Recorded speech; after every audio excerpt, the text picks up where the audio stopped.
Start. Yes. Okay, 1 2 3 गो. आज आपल्यासोबत आहेत पालकमध्ये शिक्षण क्षेत्राचे कार्याध्यक्ष श्री मयुरेश गत्रे सर. सर, मी सर्वप्रथम आपले खूप खूप स्वागत करते. श्री मयुरेश गत्रे सर हे पुस्तक व्यवसायातील एक अनुभवी व्यक्तिमत्व तसेच शिस्तप्रिय नेतृत्वाची उत्तम ओळख आहे, ज्यांनी शिक्षण क्षेत्रात विद्यार्थ्यांच्या घडवणीत व तसेच वाचिक संस्कृती जिवंत ठेवण्यात मोठे योगदान दिले. आता आपण काही गोष्टी सरांकडून जाणून घेऊया. सर, आपल्या वैयक्तिक प्रवास आणि शिक्षण क्षेत्रात येण्यामागची प्रेरणा आम्हाला सांगाल का? अच्छा, वैयक्तिक प्रवास म्हटलं तर मी आज शाळेचा विद्यार्थी आहे. हा. नंतर मुलुंडच्या केळकर कॉलेजमधनं मी BCom झालो, तेव्हा युनिव्हर्सिटीमध्ये 12वा आलो. त्याच्यानंतर मी कॉस्ट अकाउंटंट झालो, लॉ झालं माझं. आणि गेली 30 वर्ष आमचं फॅमिली बिझनेस आहे डोंबिवलीमध्ये. गद्रे बंधू या नावाने दुकान आहे. त्या दुकानाला यंदा 80 वर्ष झाली आमच्या. सो आम्ही पुस्तकांच्या व्यवसायात इतकी वर्ष काढलेली आहेत आणि डोंबिवलीमध्ये गद्रे बंधू हा आमचा ब्रँड आहे असं आज ओळखलं जातं. शिक्षण संस्थेशी संबंध म्हटलीस तर इतके वर्ष व्यवसायाच्या निमित्ताने, माझ्या बिझनेसच्या निमित्ताने मी शाळांशी निगडीत होतोच. पण गेली 7 वर्ष आघाडीचा सदस्य आणि आता संस्थेचा कार्याध्यक्ष म्हणून काम करतोय. आणि तुमच्यासारख्या मुलांबरोबर काम करता होता. पहिल्यांदा जेव्हा मी अध्यक्ष झालो आणि ज्या वर्गामध्ये मी 5वी 6वी 7वी 3 वर्ष शिकलो, जुनी शाळा होती, आता तिथे आपण नवीन शाळा बांधली, प्राथमिक शाळा. तिथे आमची हायस्कूल भरत होती. 5वी 6वी 7वी मी त्या वर्गात बसायचो. तिथेच जेव्हा एका कार्यक्रमाला संस्थेचा अध्यक्ष म्हणून मी जाऊन बसलो, तेव्हा असं खूप भरून आलं की अरे, ज्या वर्गात आपण शिकलो आज त्या वर्गात संस्थेचा अध्यक्ष म्हणून आपल्याला बसायला मिळतंय. केवढी मोठी जबाबदारी आहे आणि केवढी मोठी अभिमानाची गोष्ट आहे. खूप मला भरून आलं. एरवी मी खूप चांगला ओरेटर आहे, मी खूप चांगल्या प्रकारे बोलू शकतो. पण त्या दिवशी पहिल्यांदा मला असं झालं की एक पहिलं मिनिट 1.5 मिनिट मी बोलू पण शकलो नाही, कारण खूप आनंद झाला होता. माझ्या वर्गातले सगळ्या मुलांना खूप आनंद झाला, जे माझ्याबरोबर पहिलीपासून 10वी पर्यंत होते. त्यांना जेव्हा कळलं की संस्थेचा अध्यक्ष झालो मी, तेव्हा त्यांनाही खूप आनंद झाला आणि त्यामुळे आपल्यावर आपोआप जबाबदारी वाढते. सर, विद्यार्थ्यांचे भविष्य घडण्याबाबत शिक्षण संस्थेची भूमिका किती महत्वाची असते असं तुम्हाला वाटतं? ऑब्व्हियसली जर गेल्या इतक्या वर्षांचा प्रवास पाहिला तर आज आम्हाला शाळेबद्दल जे कनेक्शन वाटतं की तुम्ही कधीही कुठेही जरी उभं राहिलो आणि बालक मंदिर संस्था असं नाव आपण ऐकतो, त्यावेळेला जो अभिमान वाटतो किंवा त्यावेळेला जे आत्मीयता वाटते, जे अफेक्शन आहे शाळेबद्दलची, एक काय म्हणूया आपण कनेक्टिव्हिटी असते. आणि कुठेही ते नाव ऐकू आलं तरी अरे हा, आपण या शाळेत शिकलोय, हा अभिमान असतो किंवा जबाबदारी पण असते. तर तीच कंटिन्यू राहावी आणि येणाऱ्या मुलांना देखील पुढे या शाळेबद्दल आत्मीयता राहावी. कारण इथून जर तुम्ही काही चांगलं घेऊन गेलात तरच तुम्ही शाळेला लक्षात ठेवा. सो संस्था म्हणून आमची पण ही जबाबदारी आहे, शिक्षकांची ही जबाबदारी आहे की तुम्हाला जे बेस्ट आहे ते द्यायचं. कारण हळूहळू शिक्षणाचे सगळे कनोटेशन्स, आयाम बदलत चाललेत. तुम्ही ऑनलाईनला प्रोन झालेली मुलं आहात. आम्हाला ऑनलाईन हा प्रकारही माहीत नव्हता. आज तुम्ही मधली 4 वर्ष अशी काढलेत, 3 वर्ष अशी काढलेत की तुम्ही ऑनलाईनमुळे तुम्हाला खूप विंडोज ओपन झाल्यात एका वेळी. सो आता आमची जबाबदारी अजून वाढली की तुम्हाला परत शाळेच्या अभ्यासक्रमाशी पण निगडीत ठेवायचं आणि त्याच वेळेला तुम्हाला जगाशी जी तुमची कनेक्शन झालेली आहेत ह्या विंडोजमुळे, ती पण ॲट अ टाइम दोन्ही गोष्टींचा बॅलन्स करायचं हे खूप कठीण आहे. सर, तुम्हाला जमतं, म्हणजे तुम्ही करताय हे खूपच छान आहे. पहिली गोष्ट. हो, बरोबर आहे. कारण तुम्ही सगळे आमच्या बरोबर आहात, हे सगळे शिक्षक आमच्या बरोबर आहेत, म्हणून आम्ही हे करायचा प्रयत्न करतो. सर, तुम्ही शिक्षण क्षेत्रासाठी खूप योजना म्हणजे हे करता असं मी खूप ऐकलंय. मग तुम्ही समाजासाठी किंवा शिक्षण क्षेत्रासाठी तुमच्या मनात आतापर्यंत नवीन योजना येतात का अशा? हो, कारण आता आपण करतोच आहोत. म्हणजे एक संस्था म्हणून बघितलं असतं, तुला आपल्या कल्याणमधल्या शाळा माहिती आहेत, तशीच आपली शाळा डहाणूजवळ चिंचले या गावात आदिवासी आश्रमशाळा आहे. तिथे 400 मुलं राहतात हॉस्टेलवर. आता त्या मुलांचं हॉस्टेल 25 वर्ष जुनं झालंय, म्हणून आपण ते हॉस्टेल बांधायला काढले. 3-3.25 कोटींचं प्रोजेक्ट आहे आणि त्या 400 मुलांना पुढल्या वर्षभरात त्या हॉस्टेलमध्ये परत अकोमोडेट करायचे. जुनी हॉस्टेलची बिल्डिंग पाडले, मुलं आत्ता टेम्पररी शेजारच्या 2 बिल्डिंग्समध्ये राहत आहेत. पण तिथे त्या मुलांना अजून चांगल्या सुविधा देणं. तसंच आपली गिरगाव म्हणून एक गाव आहे गुजरात बॉर्डरला लागून, तिथे आपलं माध्यमिक विद्यालय, ज्युनियर कॉलेज आहे. त्याही मुलांना खूप चांगल्या फॅसिलिटीज देणं. जसं आपण कल्याणमध्ये देतो तसं ही मुलं आपल्यापासून 150 किलोमीटर लांब आहेत. सो त्या मुलांशी पण आमची कनेक्टिव्हिटी रोज सतत तिथे बोलणं असतं आमचं आणि त्याही शाळा चांगल्या व्हाव्यात हा संस्थेचा प्रयत्न आहे. खूप छान आहे. खरंच खूप ग्रेट आहे. सर आता सध्या खूप डिजिटल युग आहे. बरोबर. म्हणजे ऑलमोस्ट सगळं AI ने होतंय. बरोबर. मग डिजिटल युगात सुद्धा पुस्तक व्यवसायाची गरज आणि संधी कशा प्रकारे वाढताना दिसते? हा खूप महत्वाचा प्रश्न आहे. कारण तुम्हाला काही लागलं, आज तुला सांगतो की मी इतके वर्ष व्यवसायात आहे. आम्ही वर्षानुवर्ष डिक्शनरी विकत होतो. गेले 3 वर्ष असं झालं किंवा 4 वर्ष असं झालं की महाराष्ट्रातल्या अनेक लोकांनी, जे प्रकाशक आहेत, पब्लिशर्स आहेत, त्यांनी डिक्शनरी प्रिंटिंग करणं थांबवलं. कारण आता मुलांना डिक्शनरीची गरजच लागत नाही. तुम्ही गुगलवर कुठलाही शब्द टाईप करा, त्याचं सगळं हिस्ट्री, जॉग्राफी सगळी तुमच्या समोर येते, एका सेकंदात येते, ऑन अ क्लिक. किंवा पूर्वी पर्यटनाला जायचे लोक, ट्रॅव्हलिंगला जायचे, टुरिझम खूप डेव्हलप झाला. आता टुरिझम तर खूपच डेव्हलप झालाय, पण टुरिझमची पुस्तकं आता विकली जातात का? नाही. कारण एका क्लिकवर तुम्हाला गुगल अख्खा मॅप देतो. तुमच्या घरातनं निघाल्यापासून तुम्ही कन्याकुमारीला कसं पोहोचायचं याचा अख्खा मॅप तुमच्या समोर असतो. एक्झॅक्टली. सो जसं आपण डिजिटल होत चाललोय तसं तसं पुस्तकांचं डिमांड हे कमी होणारच आहे. पुस्तकं का वाचतो आपण किंवा का लिहावीशी वाटतात? तर तुला काहीतरी सांगायचं आहे, तुझा एक अनुभव आहे, तो तुला असं वाटतं की हा सगळ्यांनी वाचावा, म्हणून आपण पुस्तकं लिहित होतो, छापत होतो. आता तू फेसबुकवर तो अनुभव लिहिलास तरी सगळ्यांपर्यंत पोहोचणारच आहे. एका क्षणात तू 50,000 लोकांपर्यंत पोहोचतेस फेसबुकमधनं. सो हळूहळू हा सेल कमी होणारच आहे आणि आपण पेपरलेस वर्ल्डकडे जाणारच आहोत, हे आपण मान्य करायला हवं. सर जशी मी एक विद्यार्थी आहे, म्हणजे मला पण असं वाटतं की माझा आणि शिक्षकांचं काही वेगळंच नाते आहे. तसं विद्यार्थी व शिक्षक यांचे नाते याबाबत तुम्हाला काय म्हणायला लागेल? हे बघ, हे सगळ्यात डेलिकेट नातं असतं. याचं कारण असं की जर एक चांगला शिक्षक मिळाला तर तो तुम्हाला कुठच्या कुठे घेऊन जाऊ शकतो, आणि जर एखादा शिक्षक जर तेवढा चांगला नसेल, त्याची कपॅसिटी नसेल, तर त्या विषयाची सुद्धा आयुष्यभर तुम्हाला नावड उत्पन्न होऊ शकते की गणित खूप कठीण जातंय. कारण त्या शिक्षकाला ते जर जमलं नाही तर ते होऊ शकतं. सो शिक्षक, आम्ही असं नेहमी सांगतो तुमच्या पालकांना, जेव्हा आपल्या पेरेंट मीटिंग असतात तेव्हा आम्ही काय सांगतो की मुलं आमच्याकडे फक्त 5 तास 5.5 तास आहेत दिवसातली, उरलेली 18 तास मुलं तुमच्या बरोबर आहेत. सो तुम्ही शाळेकडनं सगळं असं एक्सपेक्ट करू नका की आम्ही मुलांना फुल ग्रो करतोय. शिक्षक आणि पालक मिळून ते जॉईंट व्हेंचर आहे, तेव्हा ते जर नीट कोऑर्डिनेशन जुळलं, पण तरी सुद्धा शिक्षकाचा वाटा खूप मोठा असतो. कारण तुम्ही काय सांगता, नाही नाही आई तू बरोबर नाही सांगत आहेस, टीचरने आम्हाला असं शिकवलंय. सो येस, सो टीचरचा शब्द हा तुमच्यासाठी लास्ट वर्ड असतो, बरोबर आहे. त्यामुळे टीचरची ही खूप मोठी जबाबदारी असते की आपण जे शिकवतोय ते बरोबर शिकवतोय की नाही. एक शब्द टीचरने जर चुकीचा लिहिला आणि सगळ्यांनी तोच फॉलो केला तर आयुष्यभर तुम्ही सांगाल की मला टीचरने असं शिकवलं होतं, बरोबर. सो ही खूप मोठी जबाबदारी आहे आणि हे लिंकिंग खूप महत्वाचं असतं. एखाद्या लेक्चरला आपण शिक्षकांची वाट बघतो का?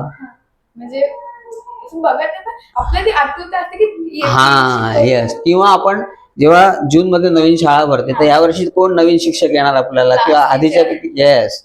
सो आपण ती वाट बघतो ना, मग ते कनेक्शनच असतं आपलं, म्हणून ती वाट बघतो आपण. सर आजची पिढी आणि पुस्तक याविषयी काय म्हणाल तुम्ही?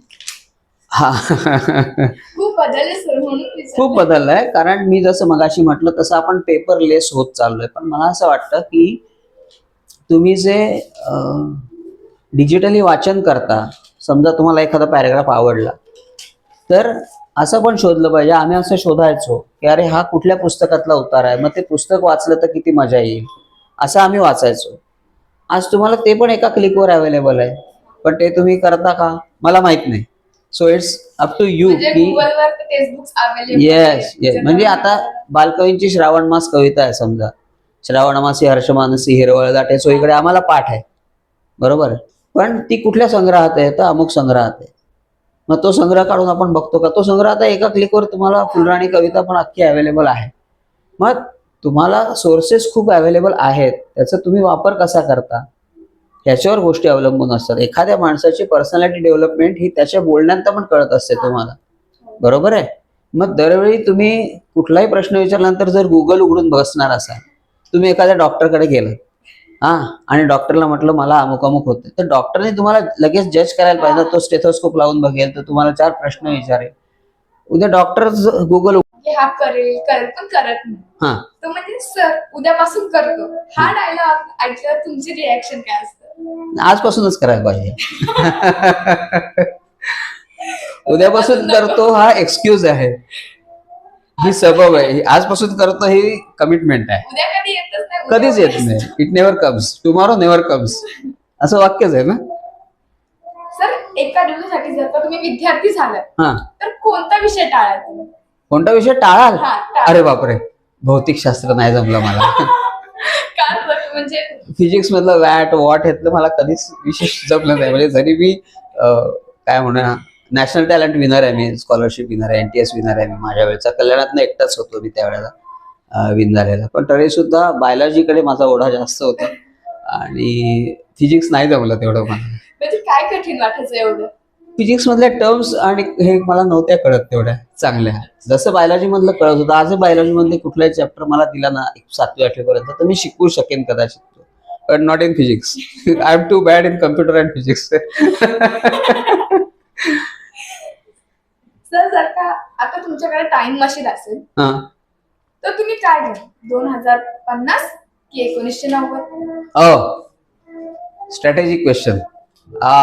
मी खरं सांगू, म्हणजे मनापासून उत्तर द्यायचं तर माझे कॉलेज डेज हे माझ्यासाठी खूप ऍक्च्युली सर हे कॉलेज डेज स्कूल डेज हे खूप इम्पॉर्टंट असतात. हा, म्हणजे मला जर जायला सांगितलं तर मी 1988 ते 1993 हा माझा कॉलेज डेजचा पिरियड आहे, तर तो मी कदाचित परत प्रेफर करेन.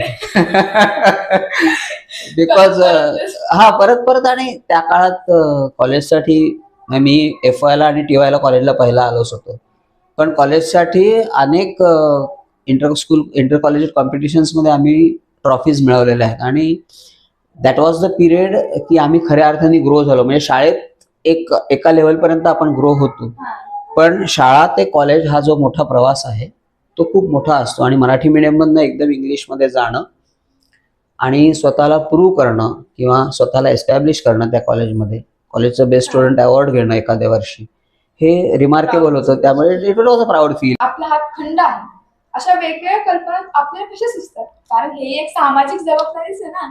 बरोबर आहे. आता ह्याच्यात तुम्हाला सतत इन्क्विजिटिव्ह राहावं लागतं. आज मी गेले 6 महिने 22 बायका माझ्याकडे काम करत होत्या आणि काही हजार कंदील विकून आम्ही आज दिवाळीनंतर विकलेले आहेत. पण त्यासाठी मला स्ट्राईव्ह करायला लागलं. आज मी नेहमी सांगतो तसं, गेली 28 वर्ष आमच्या दुकानातनं एकही प्लॅस्टिकची बॅग आम्ही इश्यू केलेली नाही, एकही नाही. Not a single bag has been issued from our shop to the customer. विचारला असेल तो माल सोडून गेला तरी चालेल, पण बॅग द्यायची नाही, हे माझं तत्व होतं. आणि आज मी सक्सेसफुल झालो त्याच्यामध्ये, बरोबर. पण हे तुम्हाला स्ट्राईव्ह करायला लागतं की हे मी ठरवलंय. आज मी 53 वर्षाचा आहे, माझा मुलगा 23 वर्षाचा आहे. मी वयाच्या 14व्या वर्षापासून 1 रुपयाही फटाका या विषयावर खर्च केला नाही. Not a single rupee has been spend for myself as well as to my son. 23 वर्षात त्याला 23 रुपयाचे देखील फटाके मी आणून दिले नाही. And he is agreed to that. So that is my credit की my son has agreed to this resolution. Okay. So ह्या गोष्टी स्ट्राईव्ह करायला लागतात की नाही, मी फटाके आणणारच नाही घरामध्ये, तुला पुस्तकं आणून देईन, वाच. ओके. सो पण त्याला पॅरलल तुम्हाला द्यायला लागतं. तुम्ही असं म्हणता की मी थर्माकोल विकणार नाही, पण मग काय विकायचं हे तुम्हाला, आज तुझ्याकडे कस्टमर तर येणार आहेत, बरोबर आहे. इको फ्रेंडली तुम्ही कंदील विकताय, तुम्ही म्हणता की मला प्लास्टिक कंदील विकायचं नाही, मग तेवढं पॅरलली चांगला कंदील त्याला बनवून दाखवता आला पाहिजे. आज माझे कंदील एक्सपोर्ट होतात, आज 5 देशांमध्ये आम्ही कंदील पाठवतो, पण याचा अर्थ ते लोकांना आवडतात म्हणून जातात ना. म्हणजे तुम्हाला एखाद्या गोष्टीला नाही म्हणताना काय द्यायचं हे पण तुम्हाला पर्याय द्यायला लागतो, तरच तुम्ही सक्सेसफुल होता. नाही तर तुम्ही एवढंच म्हणत असाल की मी प्लास्टिकचा कंदील विकणार नाही, पण मग विकायचं काय? That's right.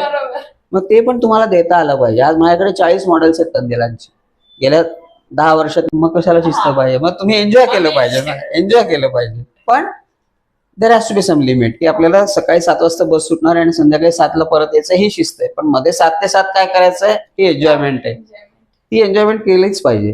नाहीतर तरच मग मजा आहे. तरच मजा आहे. मजा नाही नाही. नाही नाही. मग काय मजा राहिली आयुष्यात?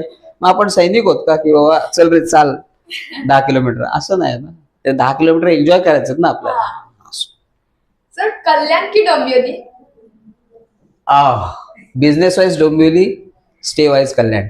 Stay-wise कल्याण का? कारण मी कल्याणात राहत होतो ना. माझ्या आयुष्याची 42, माझा जन्म कल्याणचा आहे. माझ्या आयुष्याची 42 वर्ष कल्याणमध्ये गेली. फक्त Then, तुम्ही हे डोंबिवलीला केलं. हा बिझनेस पहिल्यापासून डोंबिवलीत आहे, पण मी 2014ला डोंबिवलीत शिफ्ट झालो, कारण टू अँड फ्रो मला खूप त्रासदायक व्हायला लागलं.